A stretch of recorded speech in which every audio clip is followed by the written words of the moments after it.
Bonjour à tous. Merci d'avoir assisté à cette rencontre consacrée à la cybersécurité, un sujet très en vogue de nos jours. Vous savez, la cybersécurité est un concept très vaste dans l'informatique d'aujourd'hui.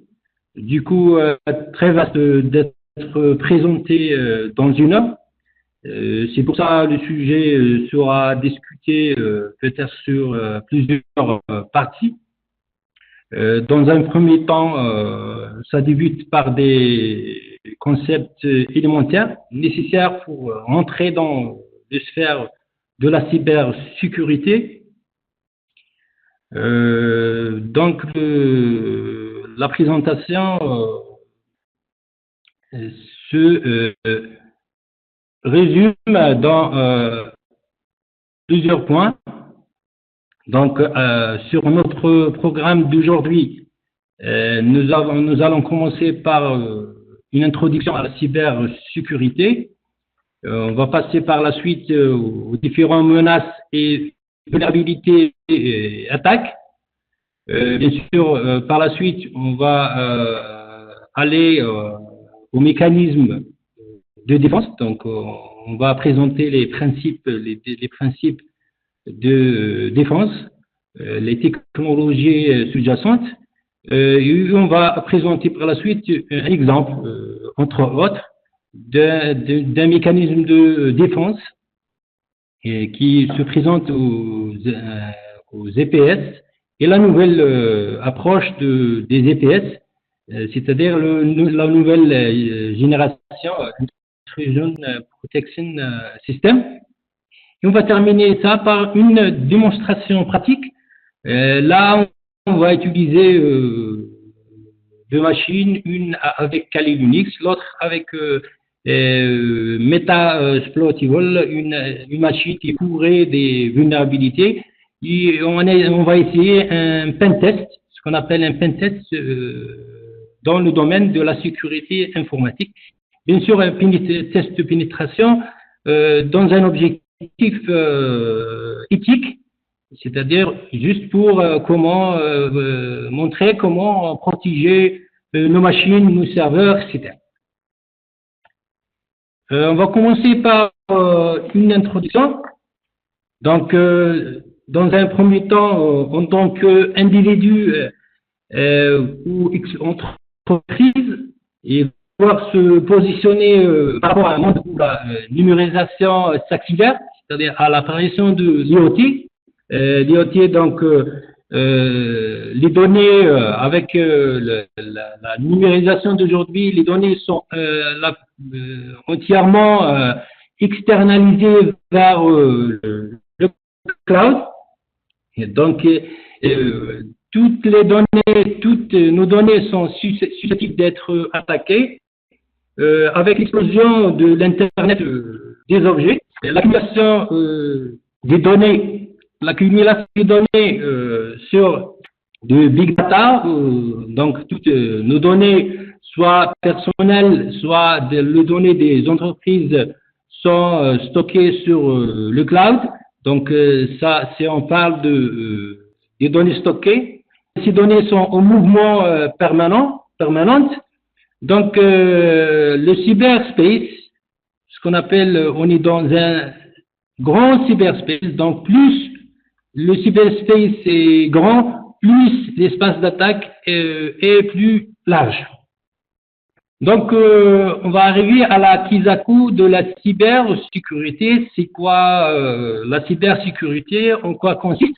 Donc, la cybersécurité est l'état recherché pour un système d'information lui permettant de résister à des événements issus du cyberspace, comme vous l'avez vu, donc un large cyberspace est susceptible de compromettre la disponibilité, l'intégrité ou la confidentialité des données avec leurs différentes formes. Donc, soit des données stockées, soit des données au traitement, soit en transit. Donc, pour compromettre les objectifs de la sécurité qui sont la disponibilité, l'intégrité ou la confidentialité. Autrement dit, la cybersécurité consiste en l'effort continu, bien sûr, grâce à des outils de protection pour protéger les systèmes mis en réseau et les données contre l'utilisation ou le méfait non autorisé. Donc, le contrôle permanent sur nos systèmes. Avec l'utilisation de l'Internet, l'IoT, avec la structure actuelle de nos réseaux, donc réalité, nous sommes avec des réseaux où tous les composants qui forment une infrastructure, soit des machines, soit des équipements d'interconnexion, soit des systèmes d'exploitation, soit des applications, soit des supports de transmission, peuvent être cibles d'une attaque, on dit cyberattaque. Donc, le défi est grand. Devant une surface d'attaque large, en plus, le monde des cybercriminels est devenu plus dangereux et tente continuellement les vulnérabilités et compromettre les réseaux et les systèmes. Devant une telle situation, c'est hyper important de connaître les risques avec lesquels nous avons affaire. Donc, dans un autre point, on va voir les différents risques avec lesquels nous avons affaire. Donc, pour un peu rentrer dans le vif de la cybersécurité, c'est nécessaire de devoir passer par des concepts, les concepts de la vulnérabilité, menaces et attaques. Donc, c'est quoi la vulnérabilité, c'est quoi les menaces, c'est quoi les attaques. Donc, des notions qu'on trouve toujours dans le domaine de la sécurité. Donc, dans cette partie-là, on va voir c'est quoi les vulnérabilités d'un système, c'est quoi les malwares et les codes de malveillance, et ensuite, on va voir c'est quoi les attaques. Une notion très intéressante et très importante à comprendre dans le domaine de la sécurité, c'est la vulnérabilité. Donc, qu'est-ce qu'une vulnérabilité? Tout simplement, une vulnérabilité est un point faible, une faiblesse, par exemple, dans le système ou matériel, laquelle un attaquant peut l'exploiter pour en tirer profit. D'ailleurs, une étape essentielle dans la construction des attaques est la recherche d'une vulnérabilité ou faille, et ce que nous allons voir dans la partie pratique. Et comme vous le voyez là, vous avez un exemple qui semble un peu amusant, mais il donne parfaitement la description d'une vulnérabilité. En fait, vous avez là un voleur qui teste accéder à l'intérieur d'une maison en cherchant des points d'entrée ouverts. Donc, il va faire un tour pour la recherche, pour chercher une vulnérabilité. Donc, c'est le même principe d'un attaquant qui cherche la vulnérabilité d'un système pour y accéder. Donc, cette vulnérabilité peut être un port logique d'un service, une faille technologique, une faille dans la politique de sécurité conçue pour protéger une organisation donnée. Deuxième notion, deuxième concept, le concept, c'est un concept très lié, ou bien lié étroitement au concept de vulnérabilité. Donc, le menace, on peut le définir comme un exploit qui tire parti d'une vulnérabilité. Troisième point, c'est les risques. Les risques, c'est la possibilité qu'un accès non autorisé compromettre, détruise ou endommage un bien. Généralement, on parle de, c'est-à-dire, on parle de l'actif. Actif.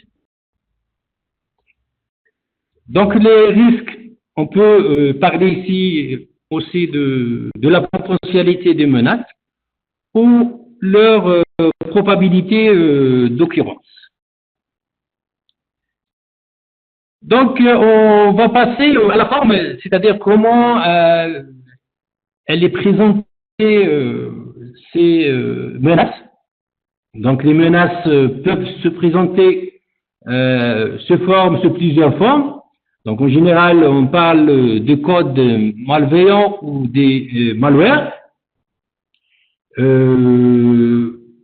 Sur le sphère de la cybersécurité, on peut trouver un grand nombre de logiciels conçus pour perturber le bon fonctionnement d'un ordinateur ou pour obtenir l'accès à des systèmes informatiques sans l'autorisation de l'utilisateur. Donc, on peut citer là les virus, les vers, les chevaux de Troie, les bombes logiques, les portes dérobées ou retweets, ou bien les ransomware. Donc, pour les virus, on peut les définir comme des logiciels malveillants attachés ou intégrés à un autre programme pour exécuter des fonctions non désirées particulières. Les vers sont des programmes automatiques qui attaquent un système. Donc, la particularité des vers, que le déclenchement ou bien la propagation se fait d'une façon automatique, ce qui est différent au virus qui nécessite l'intervention d'un utilisateur, d'une personne pour propager le virus sur d'autres machines. Troisième malware, on peut parler de cheval Troie. Donc, il est entièrement conçu pour rassembler rassembler des informations. Donc, il ressemble à une information normale. Alors, il s'agit d'un ordinateur, d'un outil malicieux. Logique, donc c'est des dispositifs programmés dont le déclenchement s'effectue à un moment déterminé en exploitant la date du système. Les portes dérobées, donc où on peut parler de un type de malware conçu pour infecter un système qui permet par la suite à un pirate d'installer une série d'outils permettant d'accéder à distance à un ordinateur. Donc, il peut revenir à la machine distante quand il souhaite. En général, on parle ici de porte derrière. On va voir un exemple dans la partie pratique sur ce type de malware. Pour les ransomware, il s'agit d'un programme malveillant qui restreint l'accès à nos systèmes et exige le paiement d'une rançon pour que la restriction soit levée. Donc, il y a plein de malware. On a cité 6 malwares parce que ils sont les plus connus dans le domaine cybersécurité, mais n'empêche qu'il y a d'autres codes malveillants.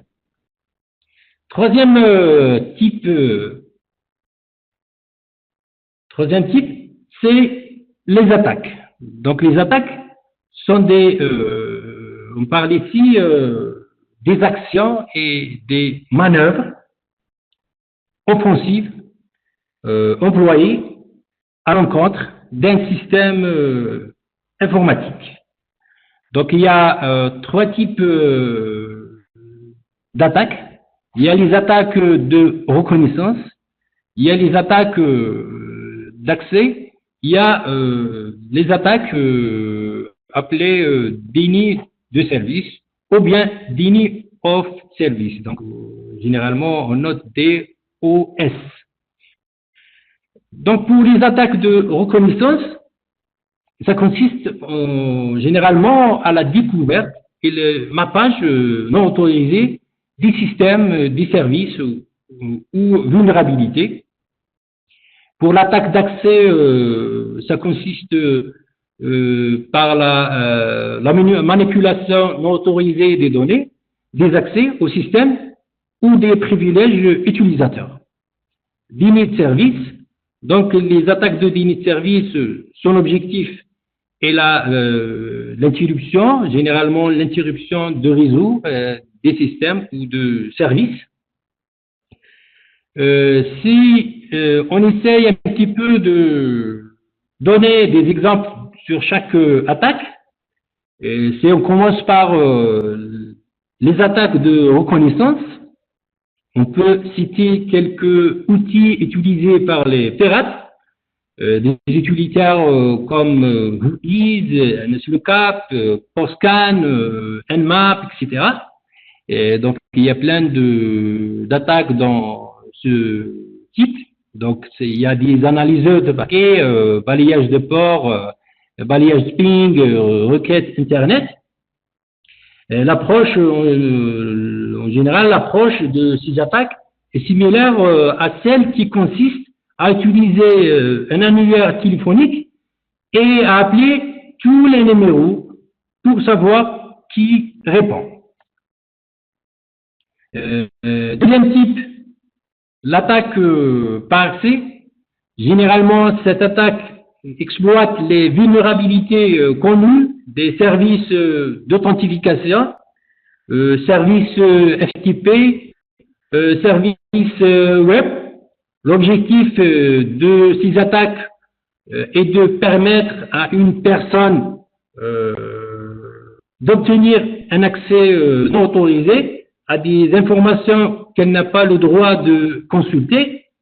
Et plein d'attaques peuvent rentrer dans la catégorie attaque par accès. Entre autres, on peut citer les attaques de mots de passe qui peuvent faire référence aux tentatives de connexion répétées avec des dictionnaires à une ressource partagée comme un serveur ou un routeur par exemple. Un autre exemple, c'est la redirection des ports, qui est une attaque de type exploitation de confiance, qui utilise un hôte compromis ou victime pour faire passer au travers d'un pare-feu un trafic qui serait normalement bloqué. Troisième type, avant d'arriver au troisième type d'init of service, il y a une attaque qui s'appelle Man in the Middle. Donc, ici, le hacker intercepte les communications entre plusieurs ordinateurs pour voler les informations en transit sur le réseau. Cette attaque, on peut la trouver sur n'importe quelle couche dans le réseau. Troisième type d'attaque, c'est le déni de service. L'objectif de cette attaque est d'empêcher l'utilisation d'un service ou un système par les personnes autorisées en bloquant ou bien en épuisant les ressources du système. Les attaques d'init service peuvent prendre de nombreuses formes et on peut citer par exemple le ping fatal, le synflooding, etc. Donc, on peut maintenant citer une attaque très spéciale qui s'appelle l'attaque du type 0D, comme son nom l'indique. Donc, 0D, c'est-à-dire une attaque qui exploite une vulnérabilité qui n'est pas encore identifiée par les bases de données qui hébergent les signatures des codes malveillants. Donc, par exemple, les EPS trouvent une difficulté à trouver ces attaques, ou bien à détecter ces attaques. Donc, ces attaques ont la particularité de tirer parti de telles vulnérabilités non encore identifiées, ainsi que la variante de malware pour exploiter une faille de sécurité particulière. Pour comprendre la notion de mécanisme de défense, donc pour faire face à toutes ces attaques qu'on vient de les présenter, il va falloir comprendre le principe de mécanisme de défense et quelles sont les priorités à entreprendre lors d'une construction d'un système de défense. Du moment qu'il y en a plein de types d'attaques, plein de technologies de défense, donc un administrateur que va choisir pour protéger son système. La réponse est simple. D'abord, il faut bien préciser l'objectif général de ce mécanisme de sécurité. Donc, tous les objectifs de sécurité pour un administrateur ou bien pour une entreprise en général tournent autour les trois concepts qui sont la confidentialité, l'intégrité et la disponibilité. Chaque volet est concrétisé par un ensemble de technologies. L'ensemble de technologies, on peut trouver le cryptage, le AAA, la technologie de hachage, signature numérique, les certificats numériques et les 5-9. Donc, chaque élément assure un volet, ou bien deux volets, ou bien trois volets de la confidentialité, entre la confidentialité, l'intégrité, ou bien la disponibilité. Donc, la confidentialité, donc seul, si on essaie de un peu expliquer le triade de la confidentialité, intégrité, availabilité, donc ça veut dire la disponibilité. On peut dire que sur la confidentialité que l'aspect que les seules personnes autorisées peuvent avoir accès aux informations qui leur sont destinées, donc notion de droit, permission, privilège, etc. Donc tout accès indésirable doit être empêché. Pour l'intégrité, donc les données doivent être celles que l'on attend et elles ne doivent pas être altérées de façon explicite. Donc, au moment de transition, les données, normalement, elles doivent être non modifiables et ne doivent pas être altérées au moment de transmission. Pour la disponibilité, l'accès aux ressources, donc les ressources, les systèmes, les serveurs, doit être d'une façon permanente, donc sans faille durant la plage d'utilisation prévue. Donc chaque outil déployé, les outils de protection ou chaque procédure mise en place par l'administrateur doit répondre toujours au moins à l'un de ces éléments, c'est-à-dire soit disponibilité, confidentialité ou bien intégrité. Pour la confidentialité, donc elle consiste à assurer que seules les personnes autorisées ont accès aux ressources échangées. Donc c'est comme rendre l'information inintelligible à d'autres personnes que les seuls acteurs de la transaction. Comme on vient de dire, chaque élément des trois éléments confidentialité ou intégrité ou disponibilité regroupe quelques technologies utilisées dans la sécurité. Donc, on va parler de quelques technologies utilisées pour assurer la confidentialité. On va commencer par le cryptage, qui consiste à transformer nos données afin de les rendre illisibles ou bien illisibles grâce à une clé de chiffrement et un algorithme de chiffrement. Une clé de chiffrement, c'est une donnée, en général, c'est une suite de bits, comme une phrase ou une série de chiffres.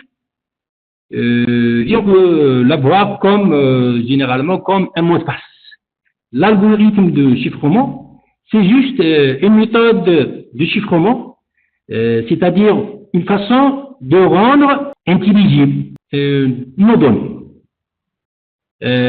Pour pouvoir lire ces données de nouveau, c'est-à-dire à l'autre extrémité, il est nécessaire de connaître la clé de chiffrement et l'algorithme de chiffrement pour les déchiffrer.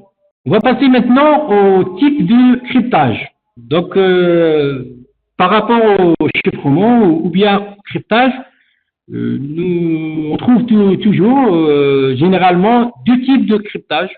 Le cryptage symétrique et le cryptage asymétrique. Et dans le cryptage symétrique, ici les deux acteurs sur un réseau par exemple, ont la même clé secrète. Si A par exemple veut envoyer un message crypté à B, donc elle prend sa clé secrète, va chiffrer le message et envoyer le message chiffré à B. Donc, lorsque B reçoit le message, il va déchiffrer le message avec sa clé secrète. Il y a donc une seule clé pour déchiffrer et pour chiffrer et pour déchiffrer. Le gros problème dans du chiffrage ou bien du chiffrement symétrique, c'est que c'est l'échange des clés, puisque les clés sont identiques, donc elles doivent être échangées entre A et B. Donc pour opter pour le chiffrement symétrique, il faut bien sécuriser le canal d'échange des clés. Pour le chiffrement asymétrique, ce type de chiffrement repose sur l'utilisation d'une clé privée et une autre comme clé publique. La clé privée n'est jamais transmise à personne. Par contre, on peut diffuser la clé publique à n'importe qui.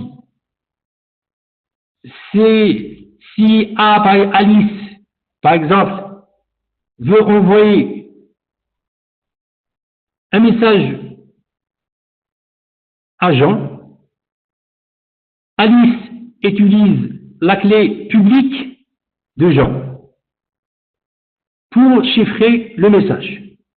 Et B, ou bien Jean, utilisera sa propre clé privée qui est le seul à posséder pour déchiffrer le message. Ça, c'est en gros avec une explication succincte des deux algorithmes, des deux méthodes de cryptage asymétrique et symétrique. Une autre technologie qui rentre ou qui assure aussi la confidentialité, surtout dans son volet contrôle d'accès, il y a la technologie qui utilise le triple A, les 3A. Donc triple A, ça veut dire Authentication, Authorization et Counting. En français, c'est authentification, autorisation et comptabilisation. Pour l'authentification, donc il sert à répondre à la question qui va entrer dans le système. Donc les utilisateurs et les administrateurs doivent prouver leur identité. Elle peut être établie en utilisant une combinaison de nom d'utilisateur, mot de passe, un charge par exemple via une question-réponse, carte à puce, carte à jeton ou autre méthode. L'autorisation, ça consiste à poser la question qui fait quoi. Donc, une fois l'utilisateur a accédé à notre système, c'est-à-dire quelles sont les autorisations, quelles sont les permissions, quels sont les privilèges donnés à cet utilisateur pour faire des opérations sur notre système. Pour la comptabilisation, ça sert à enregistrer les actions effectuées par l'utilisateur s'il est déjà sur notre système.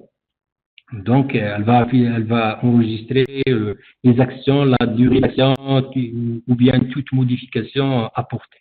Il y a un autre outil très utilisé dans le mécanisme, très utilisé dans la protection, c'est la notion de certificat numérique. Donc, pourquoi on utilise les certificats numériques? C'est pour pouvoir prouver l'identité de nos services, généralement web, courriel, pour un peu rapprocher l'idée. C'est pas lorsque vous surfez sur Internet, vous accédez aux différents sites à l'aide de l'URL. Vous faites donc confiance à ces URL et à votre navigateur pour vous emmener vers les sites que vous souhaitez consulter. Mais le problème, êtes-vous sûr d'être sur le bon site? Et ici, la solution, c'est les certificats numériques. Donc, le vrai site va présenter son certificat numérique, alors que un serveur pirate ne peut pas faire cette opération. Donc, l'objectif, c'est pour offrir une confidentialité de données envoyées par l'intermédiaire du chiffron. Le deuxième objectif de la sécurité, c'est l'intégrité. Donc, on a vu le concept de confidentialité. Maintenant, on va passer au concept de l'intégrité. Donc, les données font l'objet de nombreuses opérations telles que la capture, le stockage, la récupération, la mise à jour et le transfert. Donc, pendant la transmission, les données ne doivent pas en aucun moment être altéré par des entités non autorisées. Sur le volet de l'intégrité, on trouve la technologie la plus connue est le hachage. Donc le hachage, ça consiste à obtenir un hash en passant par une fonction de hachage. On peut, la particularité de l'hachage par rapport au cryptage, c'est que le cryptage, on peut trouver l'opération de décryptage, alors que le hachage, c'est une opération irréversible, donc il n'y a pas le décryptage, il n'y a pas l'opération inverse. Il y a uniquement le hash. On trouve le hash. Avec le hash, on peut, c'est-à-dire comparer d'autres données. On peut trouver le hachage avec l'authentification, ce qui est utilisé avec l'algorithme HMAC. Donc, avec le message, on peut rajouter une clé secrète et on peut obtenir un hash. Un hash, c'est une série de caractères qui résulte de l'application d'une fonction de hachage. L'exemple de l'utilisation de hachage, donc il y a la donnée, notre donnée, on veut la transmettre aux deuxième extrémité, donc avec un algorithme de hachage, une clé secrète, on va obtenir un hash qui va être envoyé avec le message à la destination. Le destinataire va faire la même opération avec l'algorithme de hachage. Il va obtenir un hash. Le hash est vérifié par rapport au hash envoyé. Si les hashes sont identiques, donc la donnée n'a pas été altérée au moment de la transition. S'il y a une différence, donc il y a une altération. Un autre point très intéressant dans le cybersécurité, c'est la signature numérique. Signature numérique, c'est là où on trouve une utilisation particulière de la clé privée et la clé publique. Sur le cryptage asymétrique, si vous vous rappelez, on a dit que si on veut envoyer un message, on crypte grâce à la clé publique et on décrypte grâce à la clé privée. Là, c'est le contraire. On peut crypter par la clé privée et décrypter par la clé publique. C'est juste pour des raisons de vérifier l'identité et c'est pas pour vérifier la confidentialité. Pour troisième point, la disponibilité. Donc, sur la disponibilité, le principe c'est que on doit garder le système accessible d'une façon permanente. Donc là, on peut, c'est-à-dire essayer de garantir que le système marche avec les 5 nœuds. C'est quoi les 5 nœuds? Les 5 nœuds, c'est 99,999. Donc, c'est qui est équivalent à 5,26 minutes par an. Donc, le standard, l'idéal dans la notion de disponibilité, quand on dit un système est disponible, donc on garde que le système fonctionne à 99,999%. Donc, pour arriver à cet objectif, on peut, c'est-à-dire appliquer plein de technologies, soit le clustering, la redondance, etc. Soit on va concevoir un système avec des composants partagés. s'il, par exemple, un composant tombe en panne, il y a un autre composant qui va prendre le relais. Et il faut concevoir des systèmes selon l'INO pour qu'ils soient faciles à dépanner par la suite. Donc, merci, Jimena. On arrive maintenant à une solution, bien sûr, une solution entre autres. Il y a plein de solutions dans la sécurité informatique. Chaque solution vise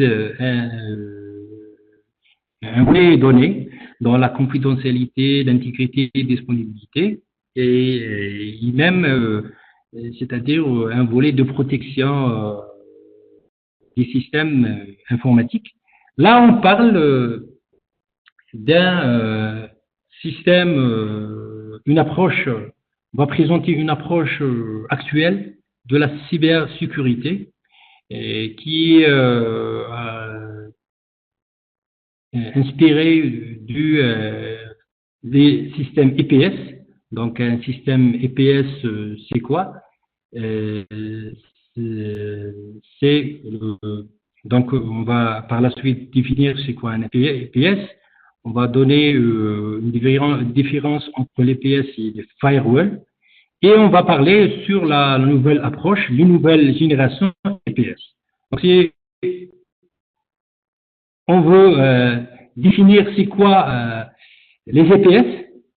L'objectif d'un EPS, ça veut dire Intrusion Prevention System, les systèmes de prévention des intrusions, donc et de repérer tout type de trafic pouvant être malveillant. Exemple, tentative d'intrusion, attaque virale, débit très important de connexion, trafic suspect. En général, toutes les activités qui s'éloignent de la norme. Donc, un fonctionnement d'un EPS analyse le trafic réseau en s'appuyant sur une base de données de signatures d'attaque. Donc, comme vous voyez là, donc un EPS se situe généralement en coupure sur le réseau. Donc, l'EPS, il n'analyse pas uniquement une copie du trafic, comme on trouve sur l'EDS, il y a l'intrusion detection system. Ça, son rôle, c'est d'analyser une copie du trafic. C'est comme on parle par exemple de la technologie SPAN sur les commutateurs, par exemple. On trouve ça sur le cursus CCNA. Ça veut dire Switch Port Analyzer. Donc, les EDS ou bien les SPAN analysent une copie de trafic. L'EPS, il se situe en coupure sur le réseau, c'est-à-dire il analyse le trafic lui-même. Donc, l'EPS va agir en temps réel en stoppant le trafic suspect qu'il reconnaît, notamment en bloquant les ports. Il s'appuie dans ça, il s'appuie sur une base de données de signatures pour les menaces, les codes malveillants, les attaques, etc. Chaque code malveillant, chaque attaque, elle a sa signature et cette base de données est actualisée continuellement via une connexion. Donc, pour les EPS, on peut trouver deux types d'EPS, soit un type destiné pour les réseaux, donc Network Intrusion Prevention System, ou bien Host. Donc, un Network Intrusion Prevention System, donc sont les EPS permettant de surveiller le trafic réseau. Les Host Intrusion Prevention System surveillent les différents éléments de la machine, les processus, les drivers et les fichiers DLL, etc. un inconvénient sur les EPS, c'est que les EPS ne sont pas fiables à 100%, mais le principal risque, c'est de bloquer du trafic légitime en cas d'erreur d'analyse. Deuxième inconvénient, c'est que même l'EPS, elle est vulnérable et attaquable puisqu'il est en coupure sur le réseau. La différence entre un EPS et firewall, l'EPS, comme vous l'avez vu, détecte les attaques sur le réseau en se basant sur une base de données de signature d'attaque, donc un peu poussé par rapport au comportement des attaques. Par contre, le firewall est différent puisque son but est de faire filtrage d'accès en définissant, via des règles bien sûr, les communications autorisées ou interdites. Devant les solutions traditionnelles de protection, il y a une nouvelle génération des pirates informatiques qui sont parfaitement équipés et possèdent l'expertise et la ténacité pour compromettre la sécurité de n'importe quelle entreprise et à tout moment. Les méthodes de protection traditionnelles ne sont plus efficaces contre ces attaques sophistiquées. Donc, il est nécessaire, dans le domaine de sécurité, cybersécurité, d'avoir une approche, nouvelle approche de protection. On peut introduire cette approche par l'explication de ce schéma-là. Donc, avec ce réseau, donc un vaste réseau avec plein d'équipements, plein de serveurs, plein de systèmes d'exploitation. Donc, il est difficile à rassembler des informations en temps réel sur ce qui se passe sur le réseau, notre réseau en temps réel. C'est-à-dire, on peut opter pour plusieurs points de protection, mais c'est des mécanismes indépendants. Chaque mécanisme défendre un volet donné, mais pour voir une corrélation entre les différents points attaqués, et est-ce que, parce que même pour les attaques, il y a des attaques sous forme de multivecteurs, donc il peut attaquer plusieurs points en même temps. Comment on va connaître qu'il s'agit d'une seule attaque. Donc il faut analyser ce comportement. Donc on ne peut pas avoir cette information en temps réel avec les dispositifs de sécurité traditionnels. Donc il est difficile à rassembler des informations concernant les hôtes ciblés, les versions du système d'exploitation, les serveurs et les applications en cours d'exécution, les terminaux mobiles et l'activité des utilisateurs en temps réel dans un seul endroit à portée du clic. Donc cette possibilité est donnée par la nouvelle génération des EPS. On peut la présenter comme les équipements dispositifs Firepower de Cisco par exemple, et qui peuvent bloquer les attaques, qui ont bloqué les attaques, détecter les attaques plus tôt pour agir le plus tôt possible, gestion corrélée, donc faire une liaison, un rapport entre les différentes attaques pour voir le comportement des attaques et pour avoir une meilleure visibilité sur les attaques qui peut toucher notre système. Donc, la nouvelle génération EPS, comme exemple, elle va gérer les menaces avant, pendant et après les attaques en remontant dans le temps qui est nécessaire pour mieux identifier les dommages. Donc, avec une visibilité en plus, donc permet d'avoir une visibilité large permet d'avoir des informations contextuelles, donc en temps réel, dont nous avons besoin pour évaluer correctement les utilisateurs, les hôtes, les applications sur le réseau pour détecter les menaces multivecteurs. Donc, multivecteurs, c'est des attaques qui peuvent toucher plusieurs points en même temps. Donc, plusieurs codes malicieux. Et pour élaborer une réponse automatisée. Donc, il y a une réponse automatisée, automatisée intelligente, à n'importe quelle attaque. Donc, la nouvelle génération EPS rassemble les fonctions de firewall, les contrôles des applications, des protections contre les malwares, prévention des intrusions EPS sur une seule plateforme,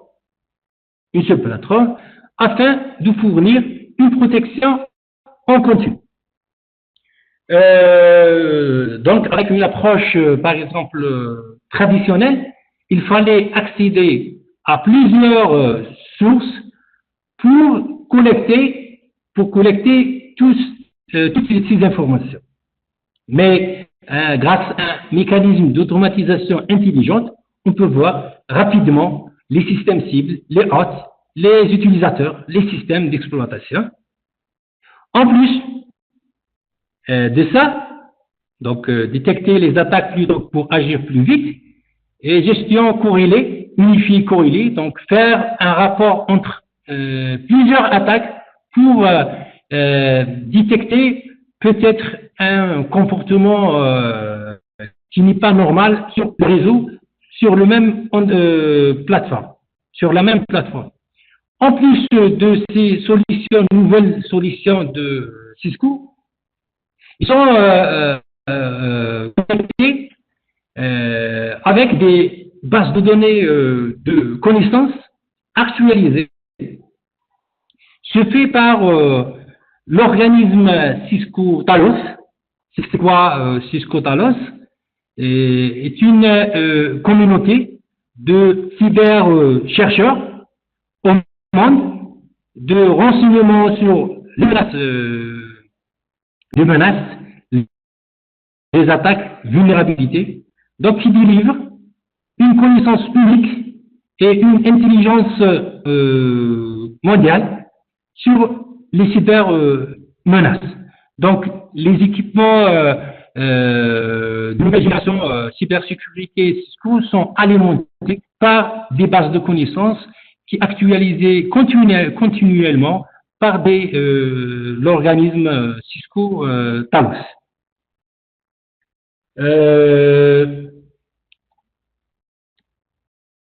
Donc,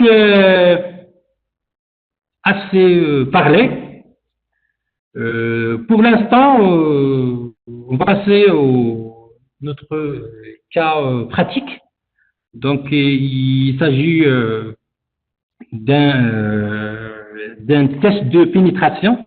Donc, on va tester une machine, tester de pénétrer une machine.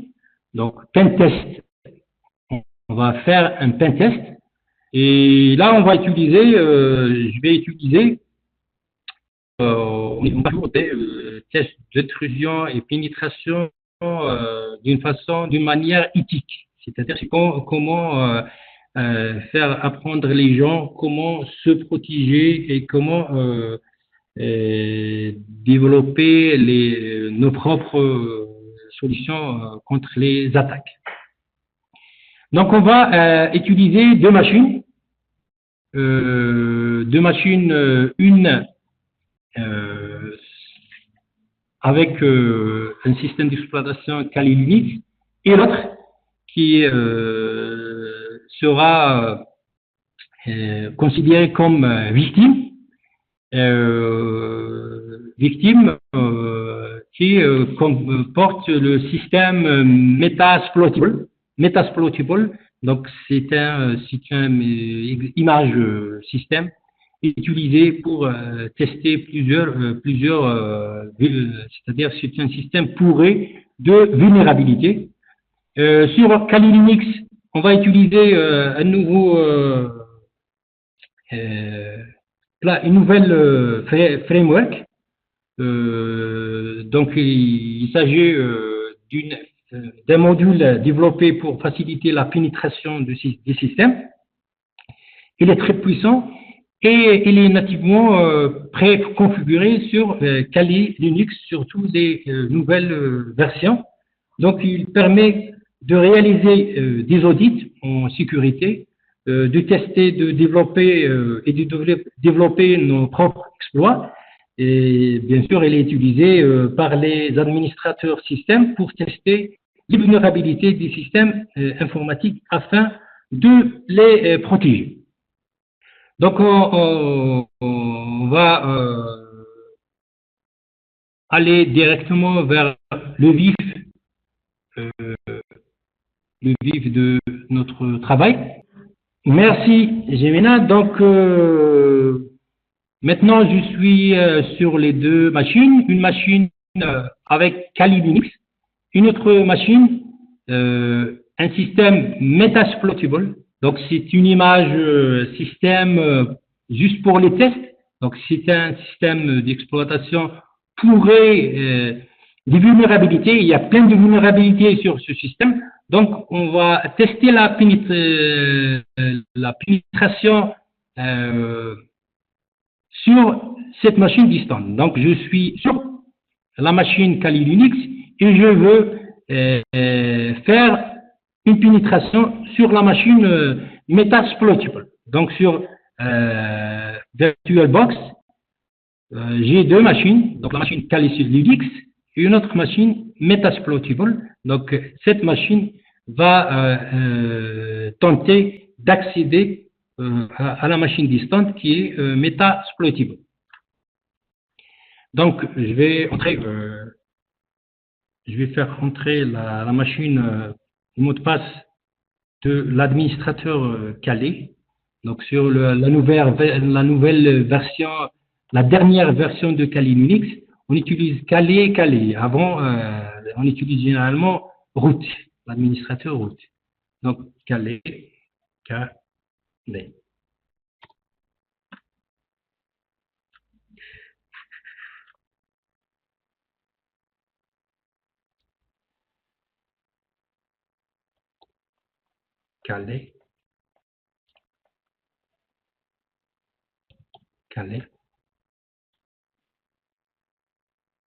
Très bien. Je suis sur la machine Kali Linux. Je vais vérifier la deuxième machine Metasploitable. Je suis sur la deuxième machine. Je vais vérifier la connectivité des deux machines. Donc, sur la machine Metasploitable IF, parce qu'elle fonctionne avec un ancien système. Donc, l'ancien système utilise ifconfig. Donc, l'adresse c'est 192.168.1.90. Sur Kali Linux, je vais utiliser le terminal. Donc, puisqu'il s'agit de nouveaux systèmes, que je vais utiliser IP adresse comme commande au lieu de ifconfig, parce qu'on est sur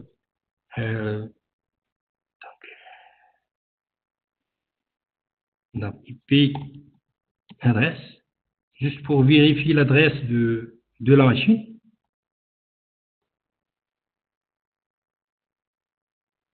Adresse. Donc, l'adresse de ma machine, l'adresse, c'est 192.168.1.20.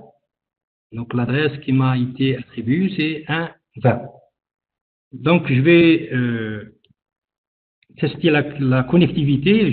Je vais pinguer la deuxième machine. Ping 168.1.90. Est-ce que vous pouvez nous confirmer si vous pouvez lire les écrans qu'on vous partage, s'il vous plaît? L'audience. Oui. On vous fait OK? D'accord. Super. Sinon, il y a toujours le choix pour l'affichage de faire un zoom sur votre écran pour mieux lire le texte, ok? Merci. Donc, je vais tester le ping sur la deuxième machine. 192.168.20. 1.1.20. C'est bon. Impeccable. Donc, il y a la connectivité entre les deux machines. Donc là, je vais interrompre le...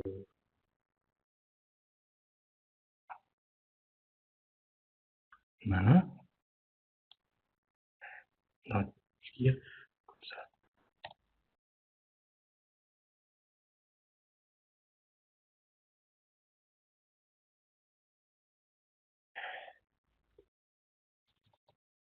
Voilà.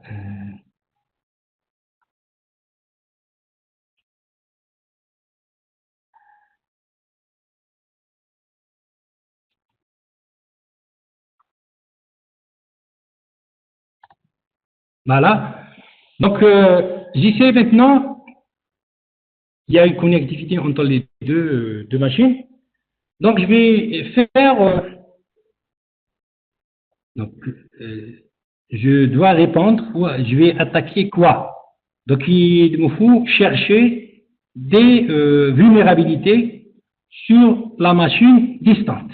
Chercher, c'est une étape de reconnaissance, une attaque de reconnaissance pour chercher des vulnérabilités sur la deuxième machine. Donc, pour cela, je vais utiliser, donc, comme je viens de dire, je vais utiliser la plateforme, je ne vais pas utiliser directement Kali Linux, mais je vais utiliser la plateforme Metasploit. C'est une base de données qui porte presque 1000 codes, 1000 exploits, Metasploit. Donc là où je vois le M, donc je vais lancer Metasploit, je vais introduire le mot de passe.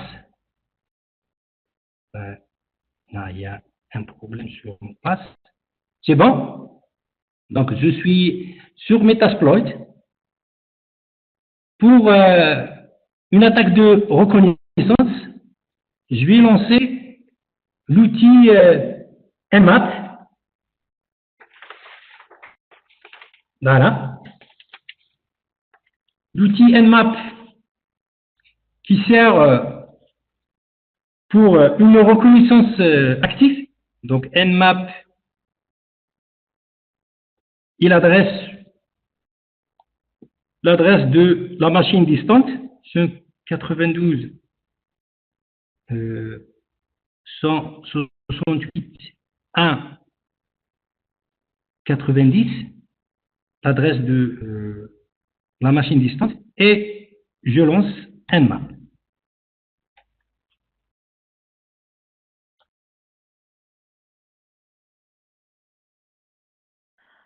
Alors, pendant que Baker lance le Nmap, je vous rappelle qu'il nous reste encore 10 minutes de présentation. En fin de séance, nous aurons une enquête qu'on vous demande de répondre. Il y a 5 questions. Et puis, éventuellement, on vous demande si vous avez d'autres sujets que vous voulez qu'on présente et aussi votre opinion sur cette séance, si elle vous a plu, tous vos commentaires positifs. S'ils ne sont pas positifs, je ne les prendrai pas, d'accord? Non, je blague. Merci beaucoup et puis bon, et merci Baker.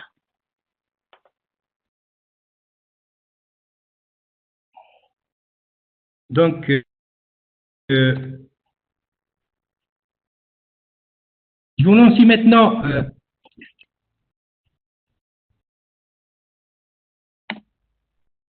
donc maintenant, une fois Nmap,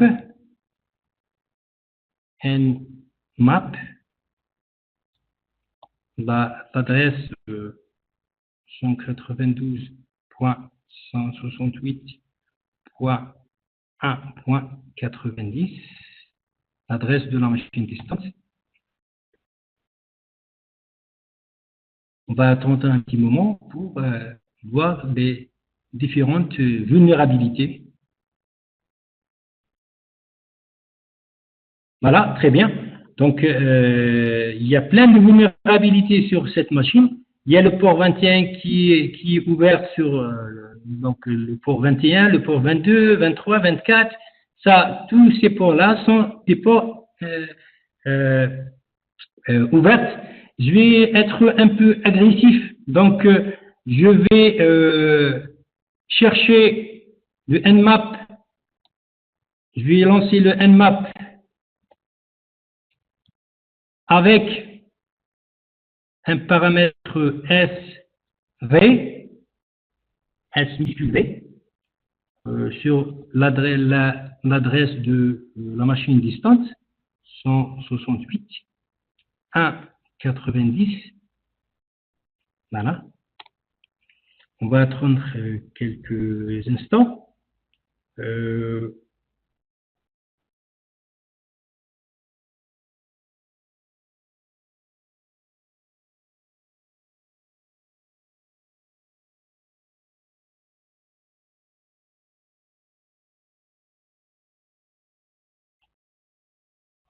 Il est en train de chercher les vulnérabilités.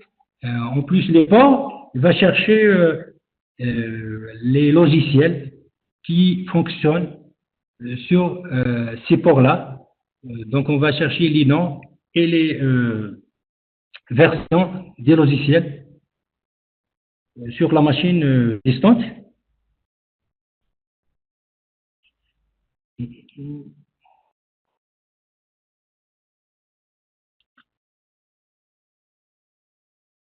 Donc, il va nous rendre le résultat.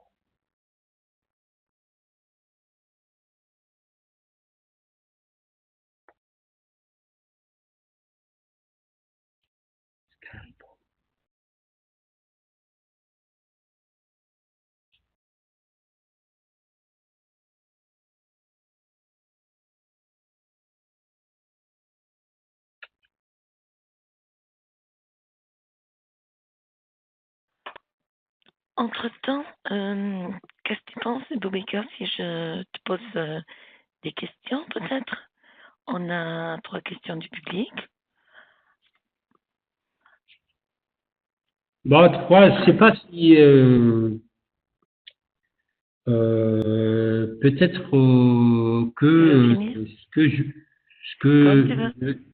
oui.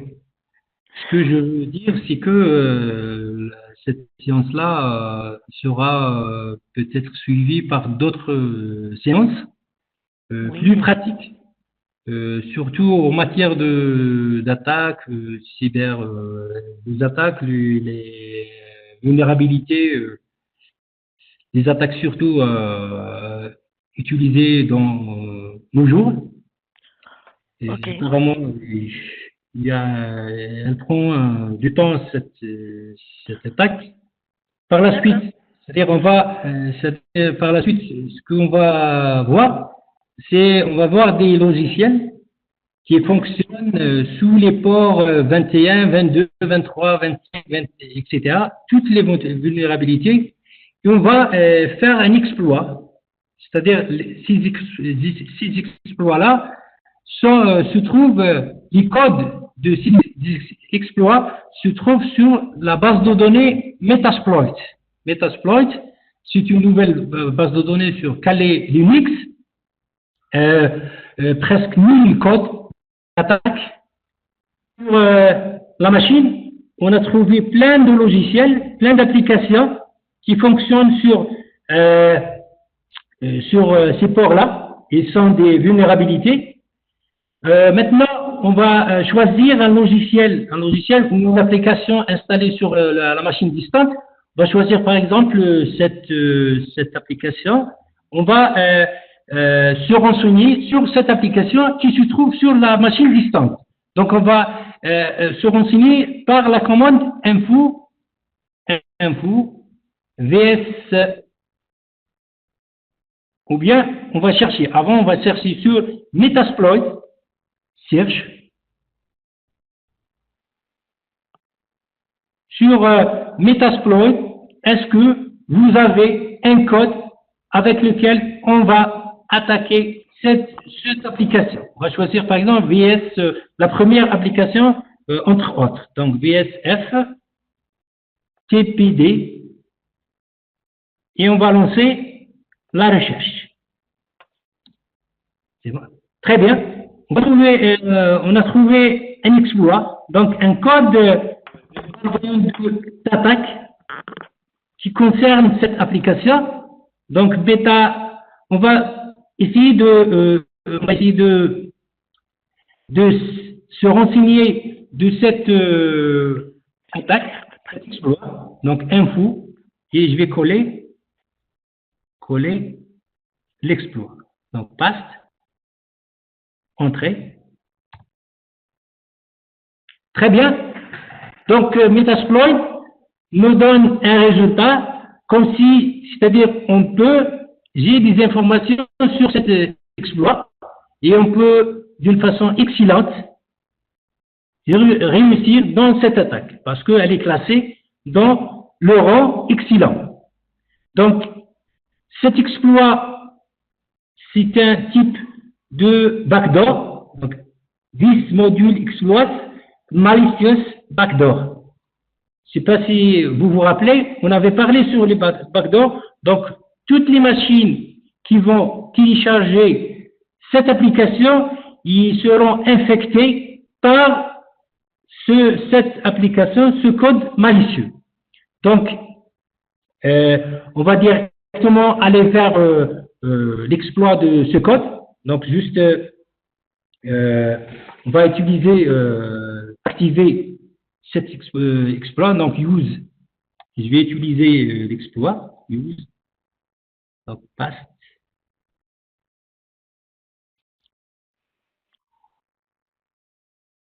Donc, il va trouver l'exploit, donc je vais set, donc,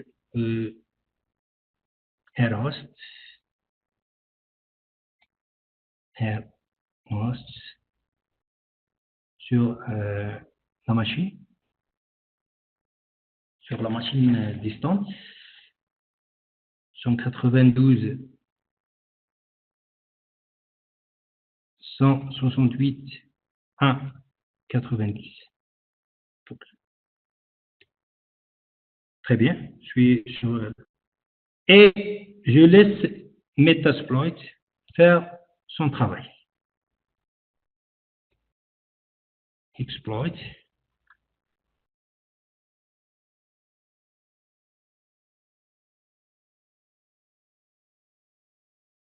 Entrée.